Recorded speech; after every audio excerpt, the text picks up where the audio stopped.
Thank you very much for coming along and making the effort to join our webinar today on weather models. As I mentioned before, we had a massive number of people register for this webinar. I think it's nearly 9,000 people, which is pretty amazing. So, thank you to everyone that went to the, that showed some interest in this. So it's really neat.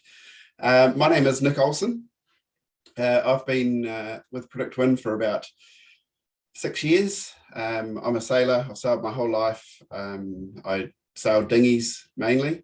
I do a bit of two-handed keelboat sailing.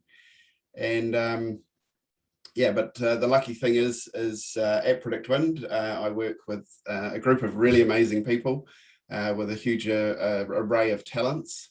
We have ex-Volvo Ocean Race sailors, America's Cup, national champions, multiple laps of the planet. And we're also supported by, our ambassadors and just, other supporters from around the world. PredictWind as a company is there for you people that, our loyal customers, and we really appreciate you all. Okay, so just a little bit of housekeeping. The support team is on the Q&A. They will do their best to answer your questions as we go. If they don't know the answer, they'll get back to you later as we have all your emails from the registration. And we will also send a recording out of the webinar, and we will also have some common Q&As from the webinar included in when we send out the recording. So I think that was all I needed to cover before we get started.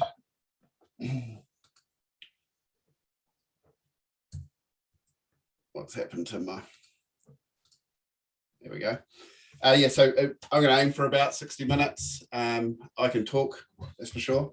Probably why I got this job, presenting the webinars.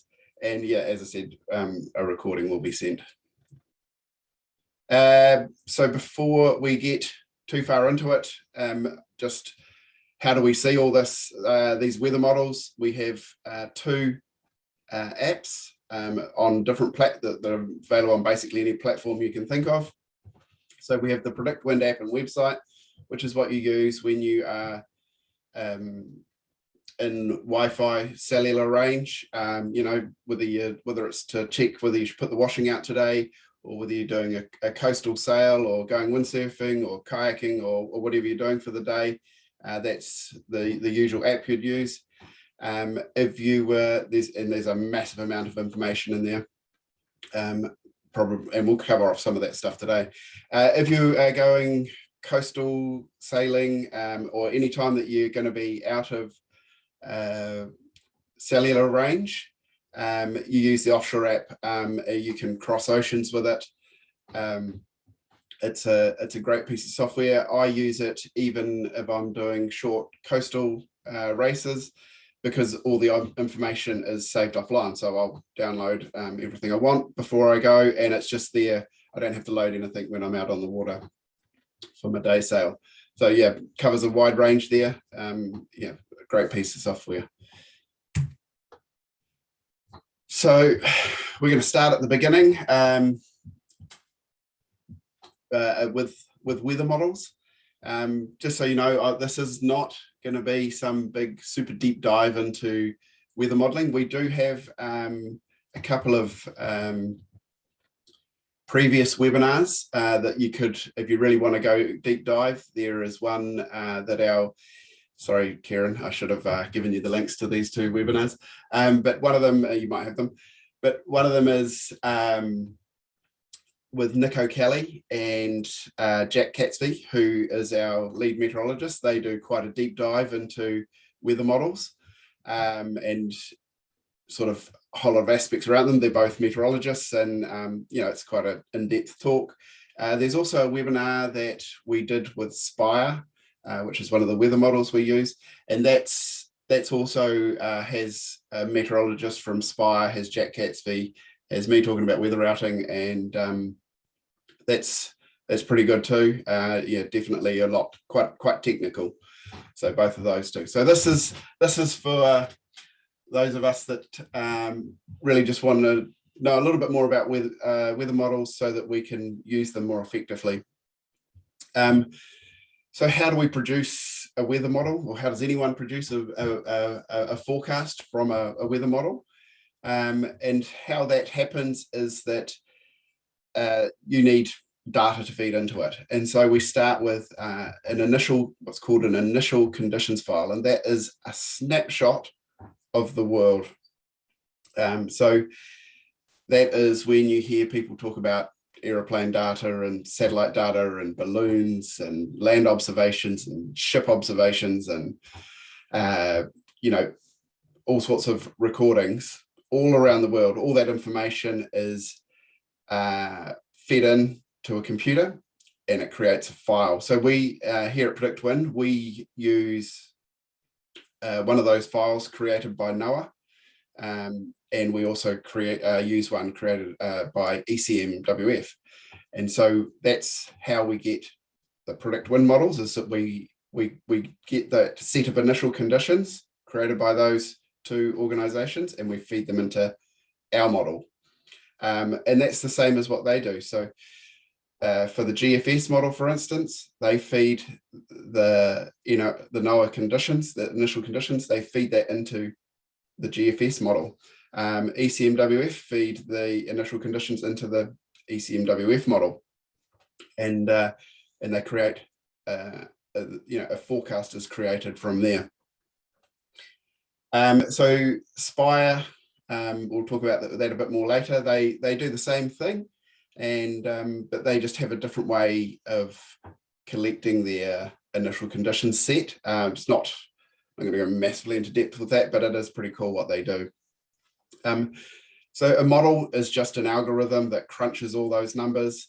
I've sat in on a modeling meeting before, and after about 10 minutes, it sort of, it depends what you're into. But yeah, it's a huge amount of work goes into a weather model, and a lot of study, validation, and tweaking. I'll touch on that a bit later. So we get the initial conditions, the snapshot of the world. And so this is really important to understand, because that's why we always want to get a new forecast after each model run. In general, and this is a generalization, the models are updated every 12 hours. So there are some exceptions there, and we'll touch on that a little bit later. So the initial conditions goes into a weather model, and out the other end, we get a forecast. And then that model output is delivered into for us, we get that data and we put it into our front end where we can see it. As I mentioned just before, the exceptions to the how those work are the HER and the Spire model, but we'll talk about them later when we cover each model. Just while we're here, and we get, when we talk about how we get the model delivered to the front end, and I'll speak about it again later, but something that we want to make very clear is when you get a weather model, it's unless you're looking at, when you look at wind data in a model, it's an average. It doesn't cover all the little peaks and troughs that you see in reality. It's sort of a smooth, because the model isn't going to pick up every little thing, every 5 minutes or whatever. So that's, you hear people say, oh, well, the forecast was 10 knots, but I saw 8 and then I saw 12. And it's like, well, that would be doing a pretty good job then. So, and obviously, and there's actually, I probably should have got it from him, but Jamie from Totem has a great graphic that explains that. And, but anyway, just when you're looking at the wind models, you're looking at averages, and then we have a gust parameter as well. And you'll see that that's often a high level, of course, because it's gusts. You don't usually get gusts until over 10, 12 knots. You wouldn't really consider them something you'd look at. Anyway, I won't get too caught up. Okay, so what models do we have at PredictWind? Why do we have them? Yeah, so we, our goal is to deliver the very best data we can, and be, be the best at doing that. There is a lot of weather models out there. I spend a bit of time on social media, and there's, obviously there's always a lot of experts in that space. Every now and then you'll probably see me comment on a Facebook post when I get triggered enough. But we do a lot of research, validation, and the validation is always ongoing, for the models that we have. And yeah, you could add every model, but we'd rather just focus on the best and go from there. I mean, you might say, well, why don't you just have one model? And that's because no one model is always going to be right. They are models. They are trying to predict the future, and that's why we have more than one, and we use them together. So let's start at the beginning there, and we have the ECMWF, produced by the European Centre for Medium Range Weather Forecasts. This is the ECMWF is a global model, 9 kilometer resolution. I'll talk about what resolution is in a bit. Globally, so 9K globally, which is super impressive. It is a very, very good weather model. It is sort of the heavyweight champ, I guess. Most studies, it is the #1 model. Longer term as well, it does very well. And yeah, so, and even around land, against the high res models, it still performs very well. It's a really, really good model. I'll probably pull up a little graph in a bit that shows you a bit more about that. Then we have, so also, I'll probably just, as we go through each of these, just mention that, so the ECMWF data, you won't see it everywhere. It's because you've got to pay for it. So we buy that data on a yearly basis, so that we can deliver that.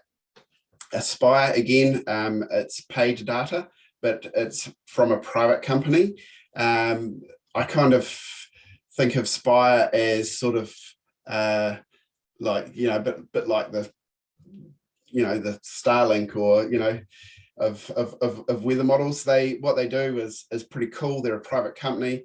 How does it work? And I've mentioned before that they sort of do things a bit differently. Is that the Spire model, that they actually have a nano satellite network, their own network, and they do a few things with it. But one of the things they do is they record weather data, and they do that by a process called radio occultation. As I said, there's a webinar on the Spire model. What is cool about it is that when they shoot they shoot radio waves through the atmosphere, and when they do that, they're creating the refraction, I believe it is. It tells them what the different parameters are that they're seeing when they do that. So they've got full global coverage, which is super cool. And so therefore there's no gaps in their initial conditions data. So that is what makes, part of what makes it a really strong weather model, is that they've got a full picture of the entire globe, and it's very timely. So the data that they're putting into their model is very new as such. It's not 6-7 hours old. It might be one or 2 hours old when they run the model.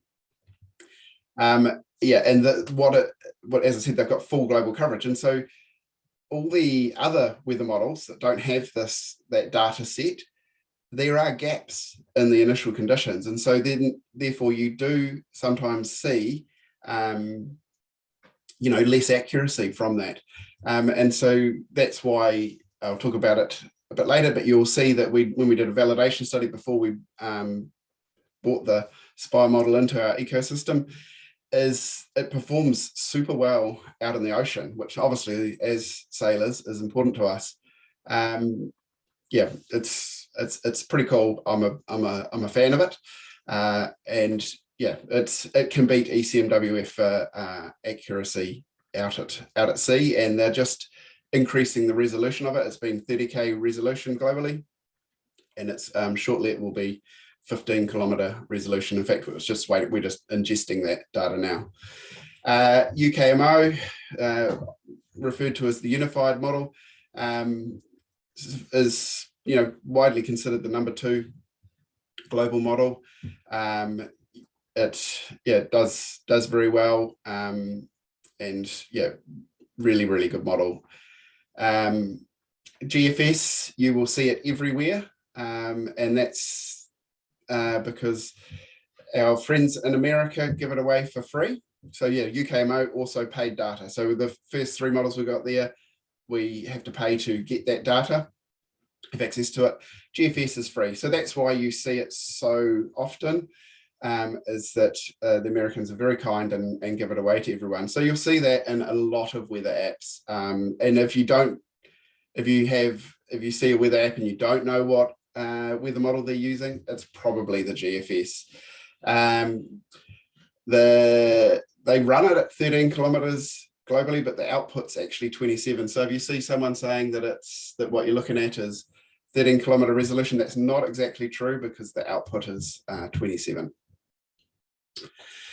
Then we get into let's talk about the PWG and the PWE. So they're the weather models that we run. Again, it's a big ask to do that. We use Amazon World Service to have the computing power to do that, and we run them globally. And then once they have been run globally, we then run them in smaller areas at higher resolution.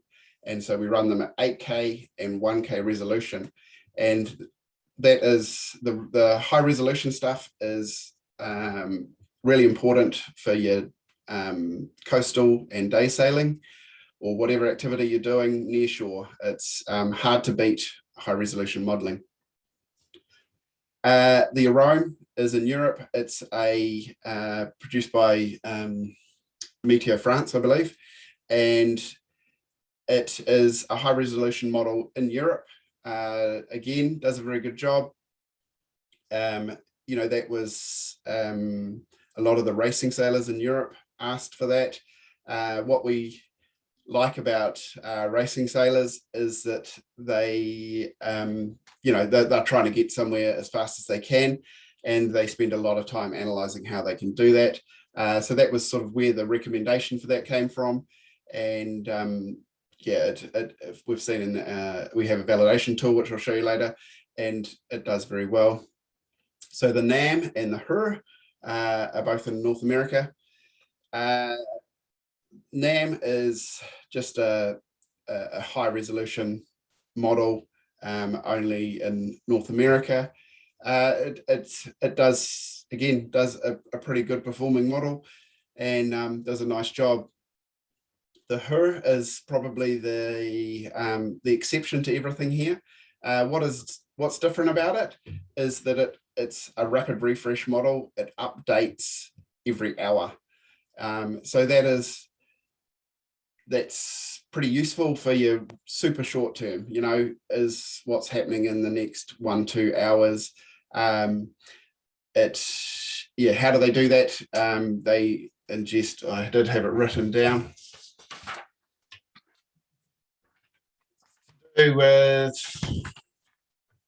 Its resolution is 3K, and it's mainly radar data is assimilated into the model, is how they do the hourly updates.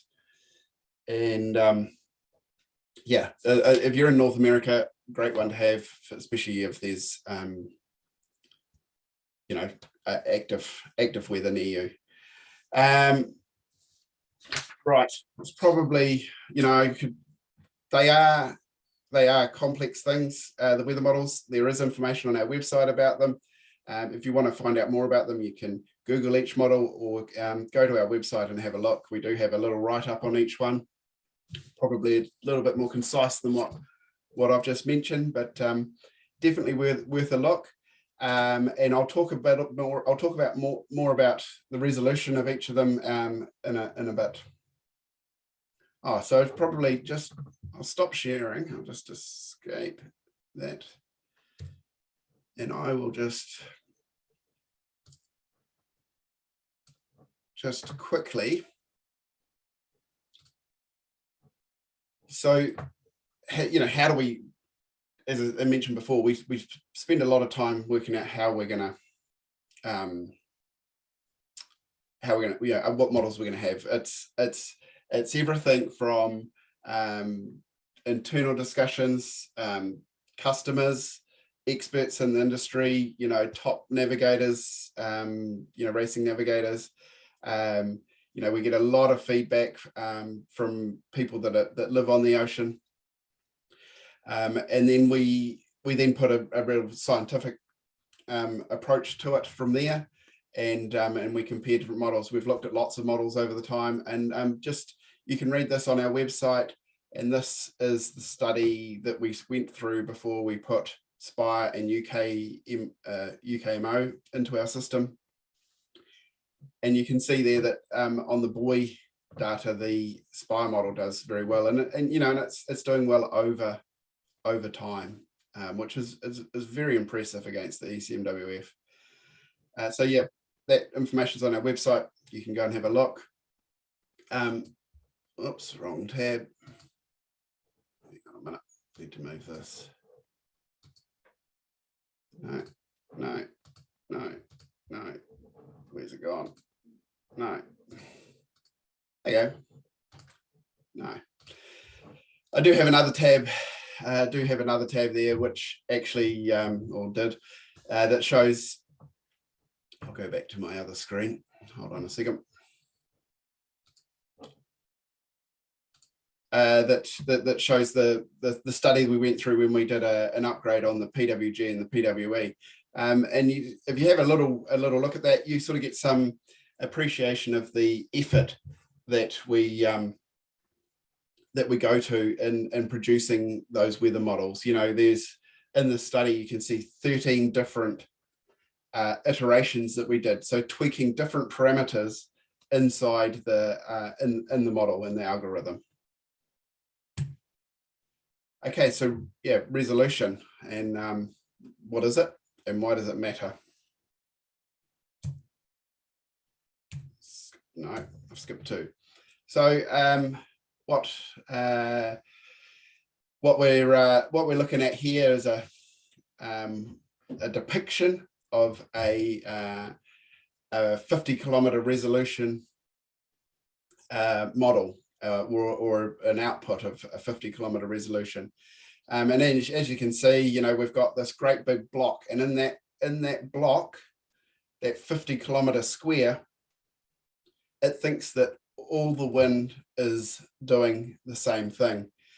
And we know that it's not doing the same thing within that 50-kilometer block, especially around land. And it can't, 50 or even, 27-kilometer, and even the, 15, 12, 10-kilometer sort of resolution stuff. It's not going to do a very good job of picking up the effects around land, picking up thermal effects. It needs to be a pretty big feature for it to show that. And so that's why we have high resolution modeling. So just to be clear though, that out at sea where there's nothing in your way, there's no land to affect the wind as such, or, the weather, then the 50 or, even 100K resolution is pretty much all you need out at sea. In that situation, we're more looking at consensus with the models, and yeah, so different situations where resolution matters. And here's our little depiction of a high resolution model made by made by our graphic designer. So, he's what we're trying to show here is that through the high resolution, we see different things. And I can actually do a much better job of showing this and showing why it's important. If we actually just go and have a look at a wind map. So we just need to move that there. Which one have we got? What are we on here? Yeah, here we go. So we're in Auckland, which is where I live, and just need to move my zoom controls. And we're on a PWG. Over here, we've got our model selected, and it tells me what resolution I'm looking at. We've got the PWG model at 1 kilometer resolution, and you can see here we've got all this landmass here, and this is higher, a higher landmass, and it's creating the shadowing along here. I know here at Manly, where one of my kids sails, I know that this is what happens. There's big cliffs here. And we have that wind shadowing there, and we can see that in the model. And even down here, we're getting acceleration down that windward side of the peninsula there. So there's lots of situations when you're, doing whatever activity you do out on the water, where this is really important. For instance, today might be a bit windy for me to go fishing, but I could find a spot by looking at the wind maps, at the high resolution wind maps, where I can go fishing, where I'm going to be out of the breeze. Yeah, we can think about that in our brain and we can sort of surmise it, but it's really nice to have the model picking up on that. High resolution model will also pick up land heating effects, funneling. In summer, does a really good job of the thermal breeze. When the last race of the America's Cup, we're sitting out there on the water and we're like, well, it's going to happen. It's like, well, the model says it's going to happen at 4 o'clock. Sure enough, it did. Pretty impressive that it can, we were sitting off Takapuna there. We know that Takapuna gets pretty hot because there's a lot of buildings there. And the model at 1 kilometer resolution can see that. So resolution is really important for coastal and any near land stuff. If I zoom out, and you'll see already I've gone to 8 kilometer resolution. See up here, I can see my 8 kilometers, and you'll see we've lost these effects around the land. It thinks that the wind and the water are the same.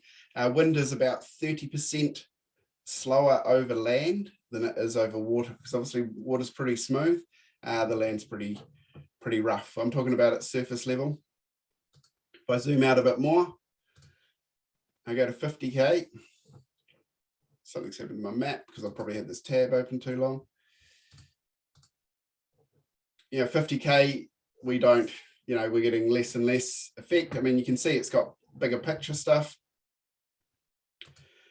And I can go out even more, and I see the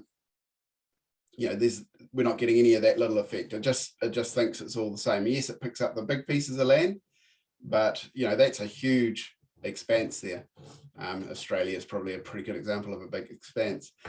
Just to further show this, if I flick over to the wind barbs, each one of these barbs represents a 50 kilometer square. So good way to look at resolution and what's going on. So if I come in and I zoom right in, we will see the 1 kilometer grid. Cool. So let's go back to my little page.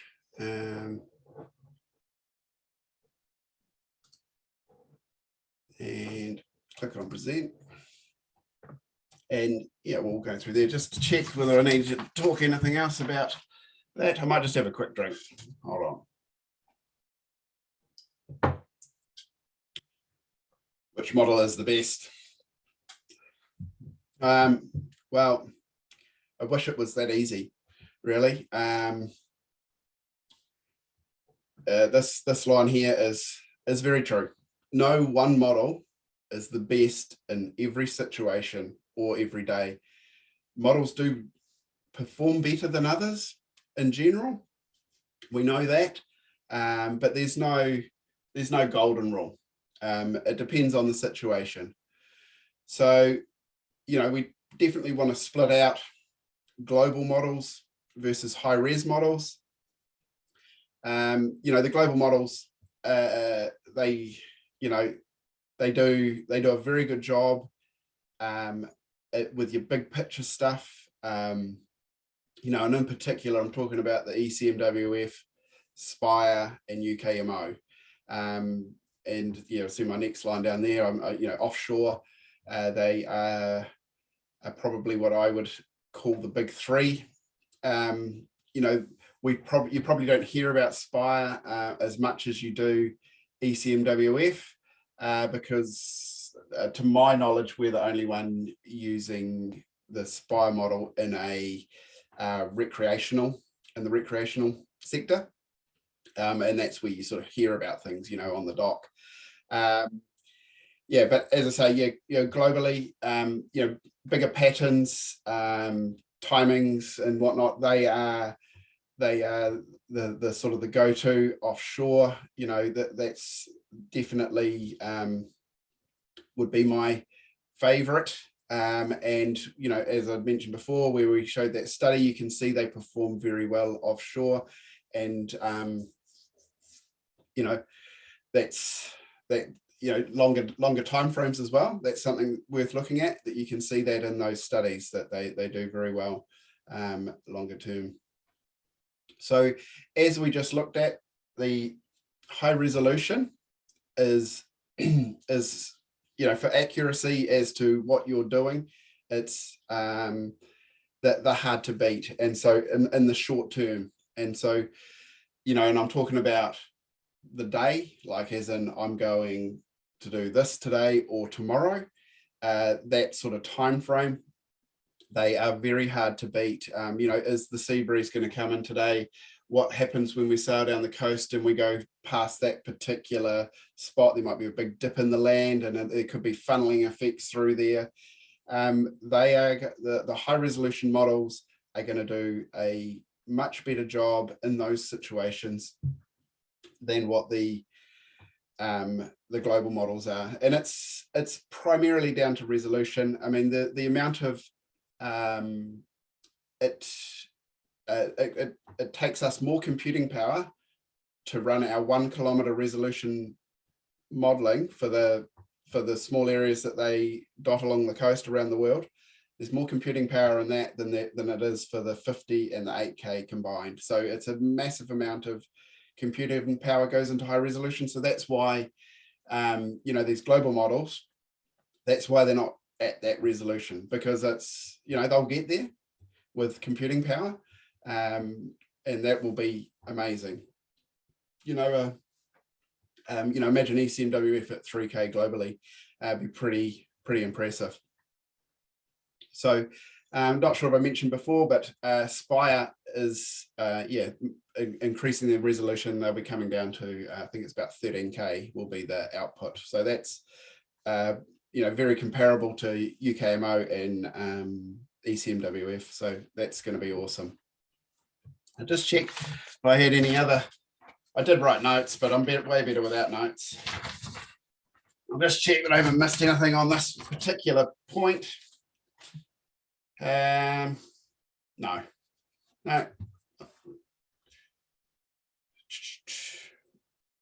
Oh, I did have more on what is best. I don't have that open. There is. I don't actually have the page open, but if you do, perhaps Karen could bring up the ECMWF.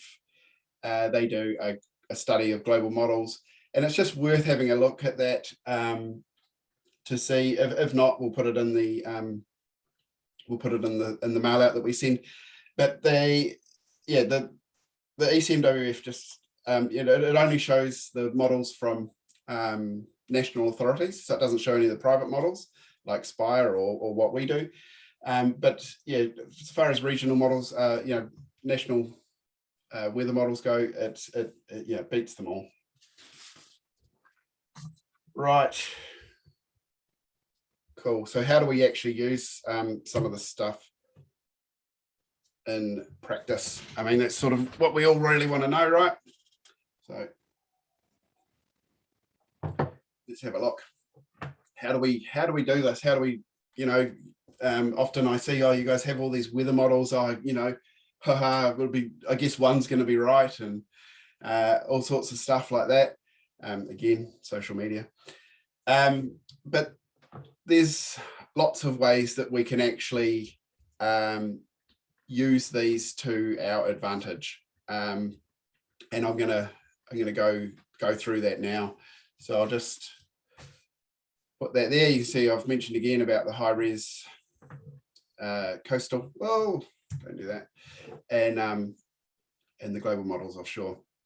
So if I just go out of here, I am going to go. I need to move my zoom controls again.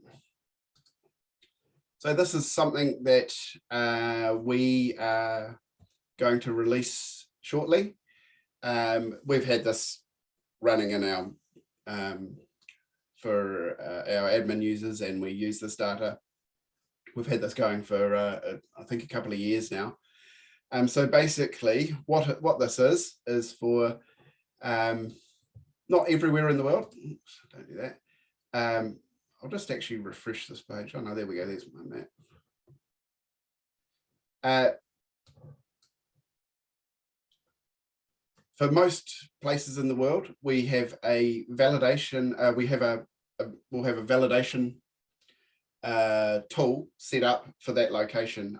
We've had, I don't know, 100 of them running around the world for a long time. So this is how we know what's working, what's not. And yeah, this is going to be available to every PredictWind user soon. You'll hear about it. We'll do a mail out. But it's pretty cool because then you can actually see, there's, as I say, there's always experts, but this is actually some factual data that can back up anything that we say or that others say. So this updates daily. So yesterday the PW models were at the top, and then you can see today we've got the ECMWF at the top, UKMO. So we've got mean average error, and so it's basically how far off being 100% correct it was. So, and we can see that whether that's done over, this is for the first day of forecast for the last week, and then the month of the first day of forecast. So if I flick over to the 7-day, this is actually really interesting because you see that you can see from day to day how different models do over the period of time. So anyway, as I say, that's something there that's going to be, you're going to be able to use, and just one way of looking at how we might work out which model or models are doing the best job. I mean, it's a new tool, another tool. This is something else that we've done. I'm just going to refresh my page there. No, I don't want one, Bubs. Let's change to the streamlines because I'm a big streamlines fan. So you'll see here, I've got Auckland and I've got all the observations around Auckland. And I can, over here, I can change between models. I can go to the ECMWF, PWE, Spire, UKMO. I mean, even just flicking through those, I can see that they're all there's a fair bit of consensus there, which we'll talk about in a second. But I can compare what the model is saying and what it said over the last, since the model run. I can compare the observations to the forecast, and so I can get a good idea of what's doing a good job now. And if it's doing a good job now, if it's matching what it, you know, if the observations are matching the model, then we're doing, you know, we're doing well. And something else to point out here is, you know, people say, oh, the forecast is this or that, it's, you know, it's wrong. As you can see, these are all, you know, high quality observations. And you can see there's actually a fair bit of variance in a very small space. This is where the America's Cup course area, that's why there's so many observations around there.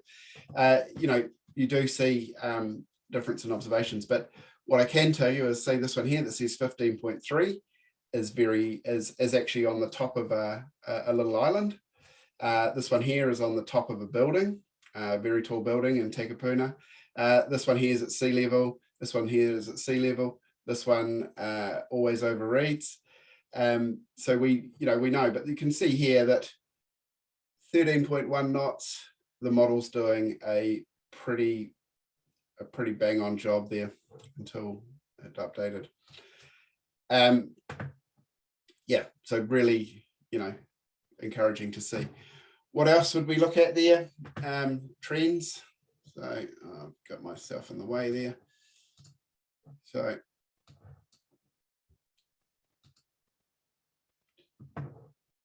trends are super important. We can look at 7-day or the day of. What do I mean by trends? I mean, we've got two things here. We've got trends and we've got consensus. So the trends, you know, this is, to me, really important. I think it's something that people probably miss a lot in interpreting forecasts, is that, is the breeze increasing or decreasing? Is it going left or right?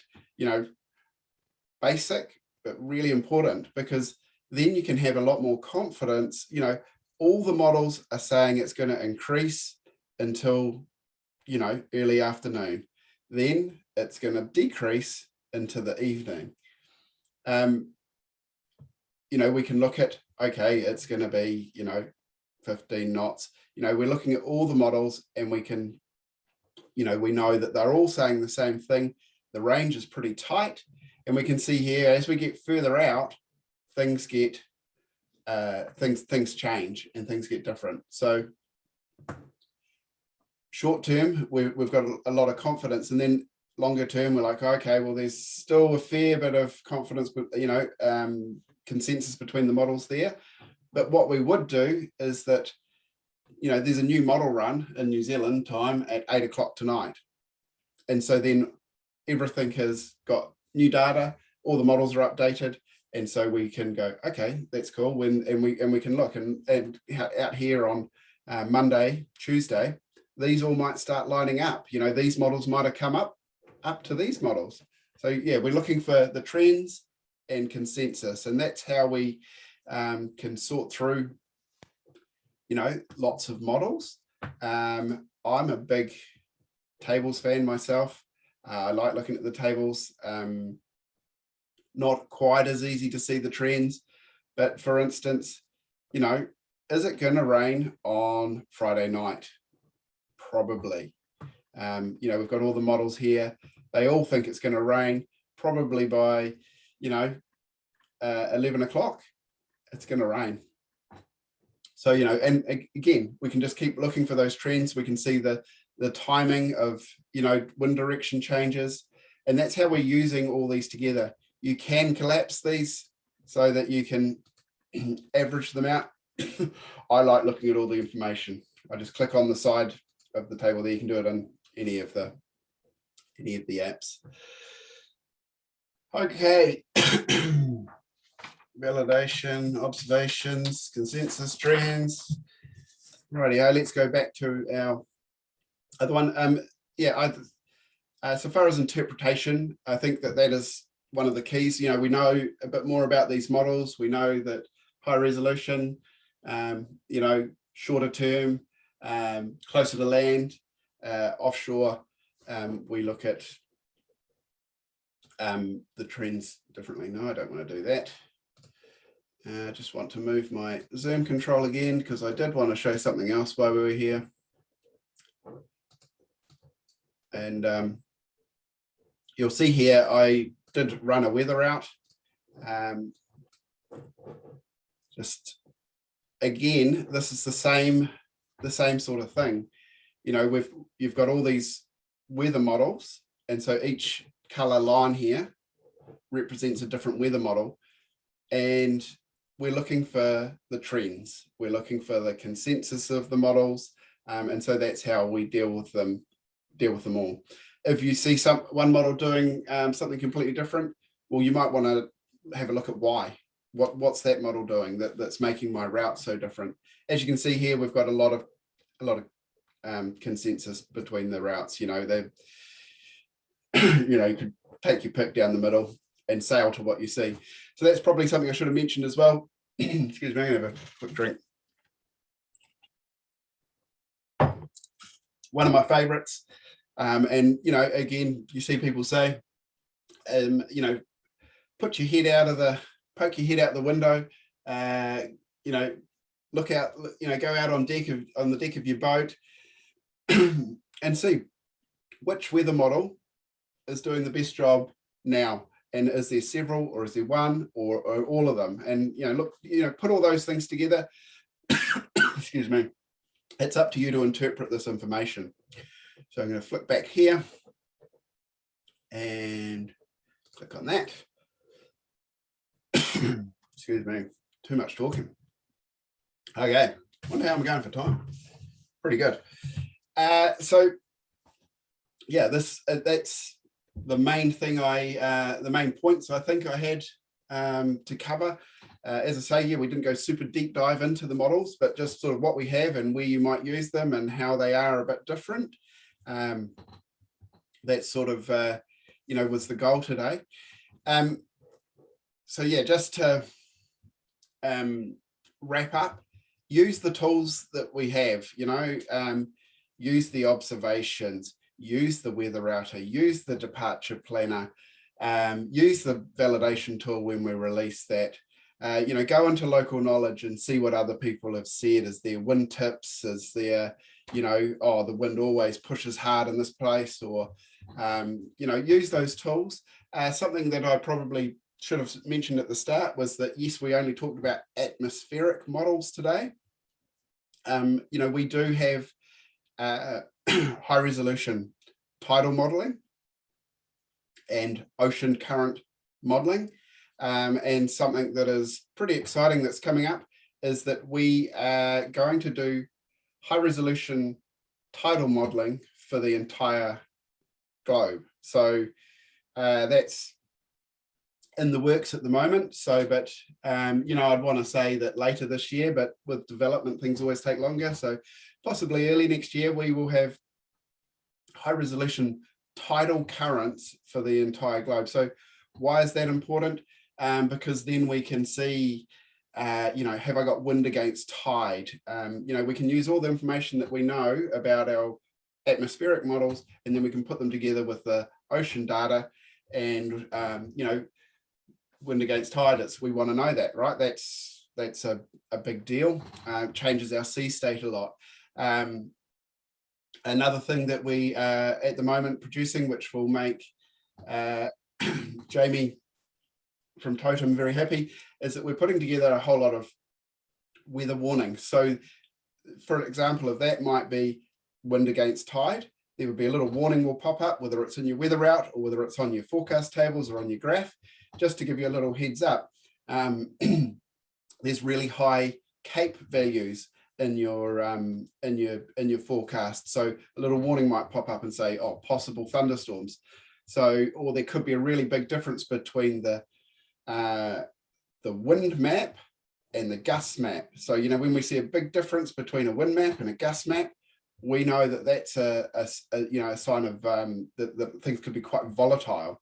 So those sorts of warnings, I mean, that's what I'm talking about with interpretation, is actually understanding all that stuff. Weather can be very complex. We're trying to make it as user-friendly as we can. And so we're adding in these tools to try and help you out.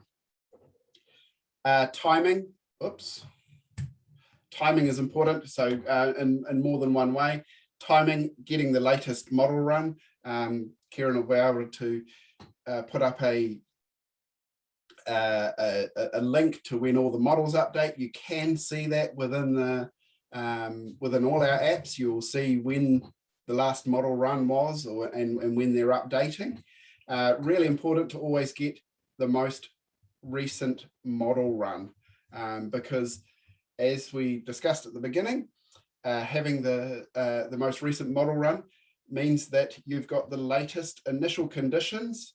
So that snapshot of the world has been fed into the model, and we've got a new forecast. And so that's always going to be the most up-to-date information, is going to be the best information. I could probably talk all day about it, but I think that that's probably all that we've got time for today, and probably all that people want to hear me talk for. We will be sending out a recording. Hang on, I'll flick to the next. Oh, what have I done? Oh, 2 pages. So yeah, we will be sending out a recording. I'll probably work on that today. Just edit out the end, the front and the back, and our support team. I'll just quickly talk about our support team at PredictWind. They are amazing people. They are sailors. They are very experienced. They're very nice people. So just remember that. They're there to help. And you might be surprised just how much knowledge the person on the other end of the email or the phone has. As I mentioned at the start, they've sailed around the world. They're mostly lifetime sailors. Ex-Volvo. Oh, apart from Marlene, she tells me off for saying that. She's an ex-Whitbread sailor. So yeah, they're awesome people, and they're there to help you. So please reach out to them with any questions. Can't emphasize that enough. So that is pretty much it. Thank you very much for coming and listening to me today. I hope you understood what I said, and I really hope that you've learned something. And yeah, any questions, please reach out to our support team. So yeah, thank you very much.